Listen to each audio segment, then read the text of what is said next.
Sistema financiero mexicano.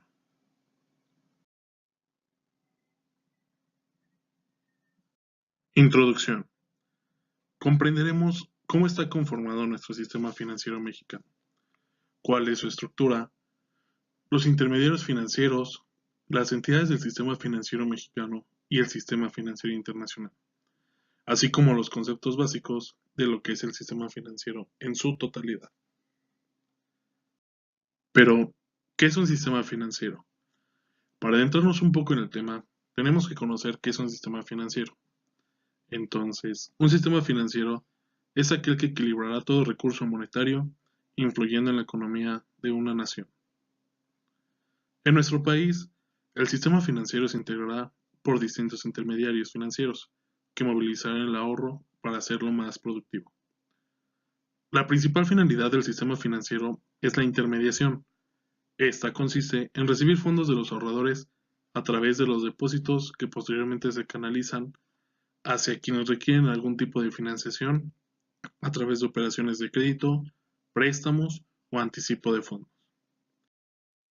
Cabe mencionar que en el año 1775 el gobierno español abre la primera institución de crédito prendario bajo el nombre de Monte de Piedad de Ánimas, antecesor del Nacional Monte de Piedad.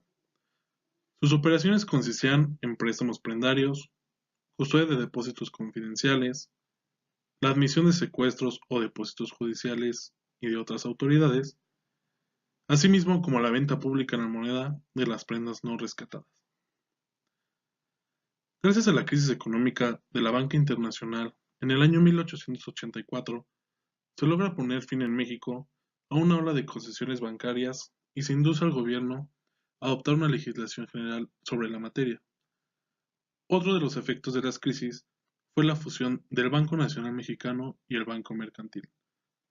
Esto con el nombre de Banco Nacional de México, mejor conocido como Banamex. Se le da el privilegio únicamente a él de la emisión de billetes y se le da una atribución del Banco Central. El 19 de marzo de 1897 se expide una Ley General de Instituciones de Crédito que pone limitaciones a los bancos en cuanto a reservas, facultades para emitir billetes y apertura de sucursales. Se comienzan a clasificar las instituciones de crédito de la siguiente manera. Número 1. El banco de emisión, centrado principalmente en los bancos comerciales. Número 2. Bancos hipotecarios, que fijaban créditos a largo plazo. Número 3. Los bancos refaccionarios, que proporcionaban crédito mediano para la agricultura, ganadería e industria manufacturera. Y por último, el número 4, los almacenes generales de depósito. Toda esta serie de sucesos conlleva que en el año 2013 se creó una nueva reforma financiera en México por el presidente Enrique Peña Nieto, la cual consiste en ampliar el crédito y estimularlo de manera brusca. Se busca que la banca mexicana preste más y más barato, primordialmente a las pequeñas y medianas empresas. Esta reforma también contempla una ingeniería de fondo para la banca y para que cuente con los fundamentos necesarios para llevar créditos a las personas y empresas que realmente lo necesitan. Dentro del sistema financiero mexicano, una parte importante es su estructura. Y ya conociendo la historia del sistema financiero, ahora pasaremos a lo que es su estructura. Tenemos que entender que la principal función del sistema financiero es contribuir a que el sistema productivo opere con eficiencia. Así, hace disponibles los recursos necesarios para la producción y el consumo a través de la intermediación financiera. Esto generando, captando y administrando los recursos financieros, orientando a los participantes y dirigir el ahorro hacia la inversión. La estructura del sistema financiero mexicano se va a dividir principalmente en tres categorías. Número 1, las autoridades financieras. Número 2, los intermediarios financieros. Y número 3, los organismos de apoyo. En el número 1 de las autoridades financieras, existe un conjunto de instituciones públicas que son las que regularán y supervisarán a los recursos ante las instancias financieras. El número 2, los intermediarios financieros, son las entidades especializadas cuyo objetivo es poner en contacto a los ahorradores con los demandantes de dinero. En el número 3, los organismos de apoyo, existe la Bolsa Mexicana de Valores, la Institución para el Depósito de Valores, la Asociación Mexicana de Intermediarios Bursátiles, la Calificadora de Valores y por último las valuadoras de sociedades de inversión. Dentro de la estructura existen las autoridades del sistema financiero mexicano, y una de las importantes es la Secretaría de Hacienda y Crédito Público. Esta depende del Poder Ejecutivo Federal y se le ha dado la misión de proponer, dirigir y controlar la política económica del gobierno federal en diferentes materias. Dentro de las principales funciones que son delegadas a Hacienda está la de supervisar a la Comisión Bancaria Nacional y a la Comisión de Valores, así como a la Comisión Nacional de Seguros y Fianzas, al Banco de México, a la Comisión Nacional de Defensa de Usuarios de Servicios Financieros y a la CONSAR. Esta secretaría debe realizar proyecciones y cálculos de los ingresos de la Federación y de las entidades paraestatales, tales como lo son Pemex y la Comisión Federal de Electricidad. Una de sus labores es promover las políticas de regulación y vigilancia de las actividades relacionadas con el mercado de valores. En sus manos también está la autorización y otorgamiento de concesiones para la constitución y operación de sociedades de inversión, casas de bolsa, bolsa de valores y sociedades de depósito. Otra de las autoridades del sistema financiero mexicano es Banxico. Banxico es el Banco Central de México, el cual fue fundado en el año de 1925. De acuerdo con la Constitución Política de los Estados Unidos Mexicanos, es autónomo en sus funciones y en su administración. Las directrices de Banxico son las de proveer a la economía mexicana del circulante, es decir, emitir la moneda nacional. También debe instrumentar la política monetaria con la función de generar estabilidad en el poder adquisitivo de los mexicanos. Y también debe controlar la inflación.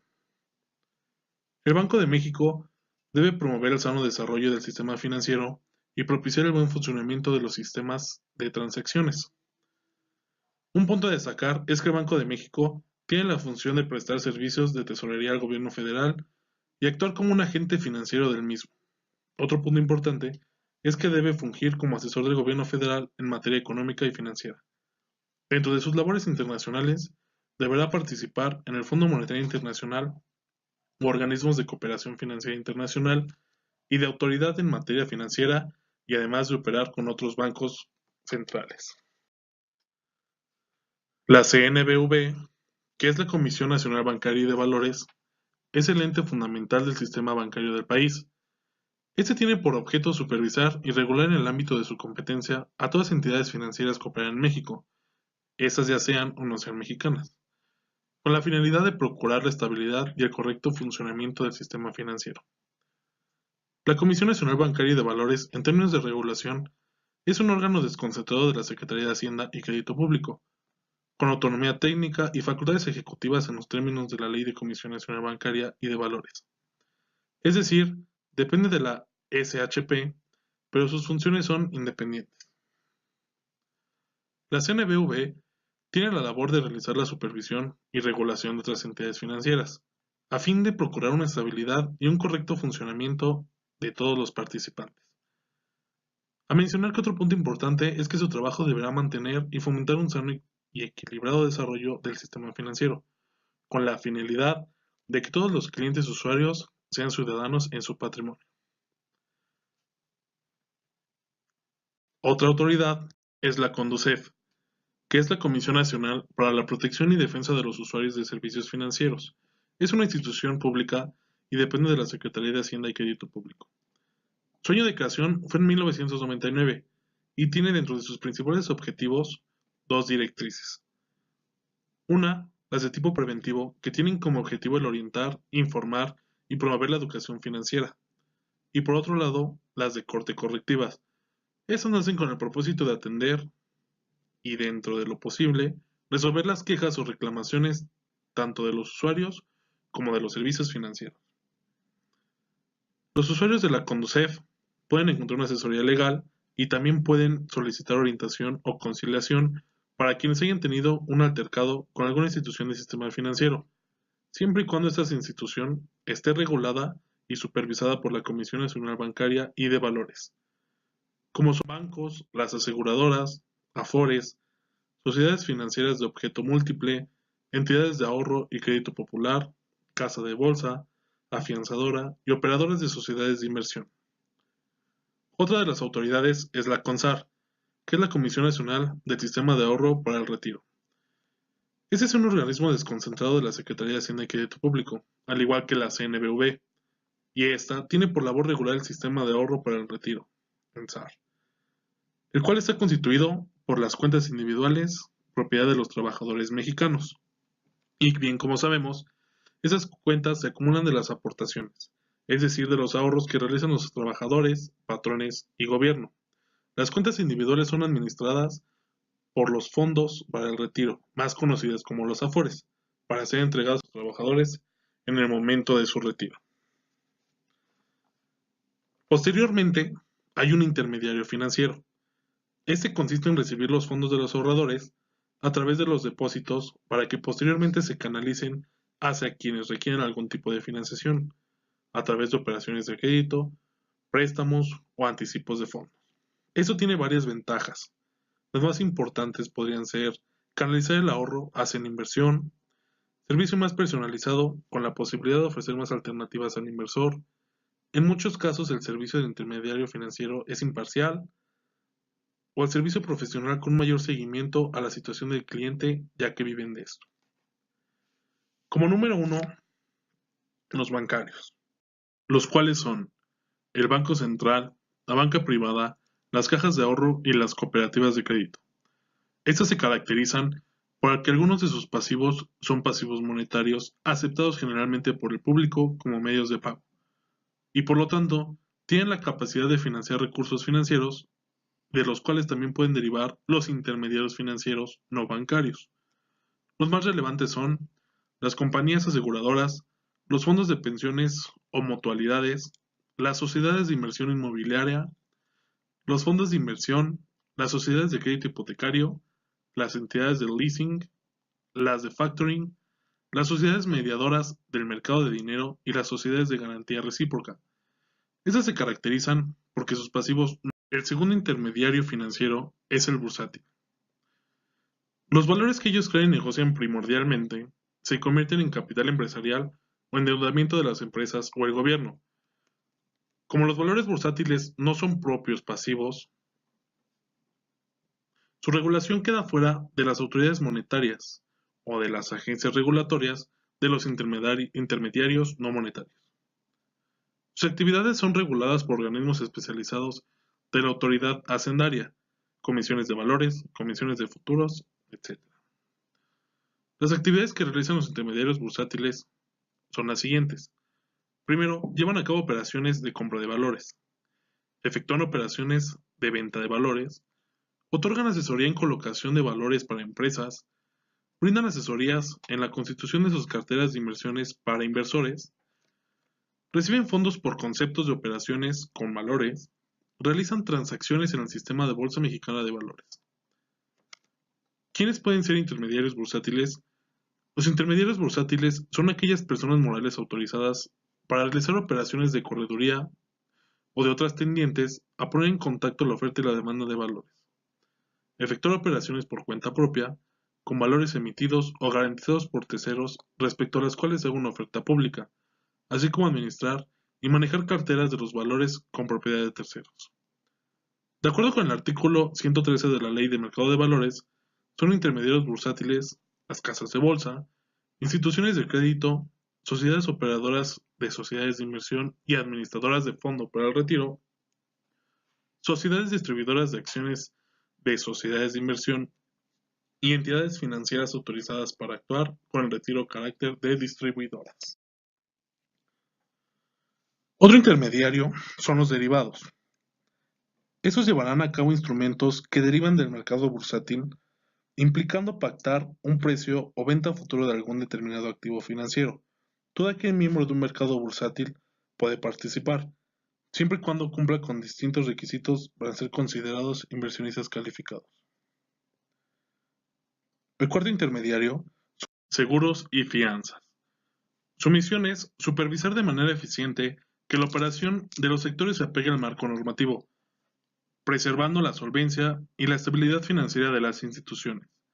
Esto para garantizar los intereses del público usuario, así como promover el desarrollo de estos sectores, con el propósito de extender la cobertura de sus servicios a la mayor parte de la población. Este se funda en 1990 como un órgano separado de la Secretaría de Hacienda y Crédito Público. La finalidad de este órgano es la de proteger a los usuarios de servicios de las instituciones de seguros y fianzas, garantizando que las actividades que realizan estas instituciones entren dentro de la legislación correspondiente. La CNSF se ocupa de las siguientes funciones. Número 1. Autoriza la operación de las instituciones o sociedades mutualistas. Número 2. Supervisa la solvencia de las instituciones de seguros y fianzas. Número 3. Autoriza a los intermediarios de seguro directo y reaseguro. Y por último, apoya el desarrollo de los sectores asegurador y afianzador a nivel nacional. Los tipos de fianza son los siguientes. Número 1. La fianza administrativa, que es la que respalda la obligación de dar y hacer o no hacer entre dos usuarios. Número 2. La fianza de crédito, que esta nos va a garantizar las operaciones de crédito. Número 3. La fianza de fidelidad, que esta protege contra empleados deshonestos y delitos patrimoniales. Número 4. La fianza internacional, que esta garantiza el cumplimiento de las obligaciones en el país y fuera, por llamarlo así, en el extranjero. Número 5. La fianza judicial. Esta va a garantizar el cumplimiento de los deberes y obligaciones de los actos particulares del sector público en cuanto se refiere a un procedimiento judicial o derivado de las resoluciones judiciales. Otro intermediario financiero son las pensiones. La CONSAR, ya sabemos, es la Comisión Nacional del Sistema de Ahorro para el Retiro. Su labor fundamental es la de regular el sistema de ahorro que está constituido por las cuentas individuales a nombre de los trabajadores que manejan las AFORES. La CONSAR establece las reglas para que el SAR funcione adecuadamente, vigila que se resguarden adecuadamente los recursos de los trabajadores, supervisa que los recursos de los trabajadores se inviertan de acuerdo con los parámetros y límites establecidos por la Comisión.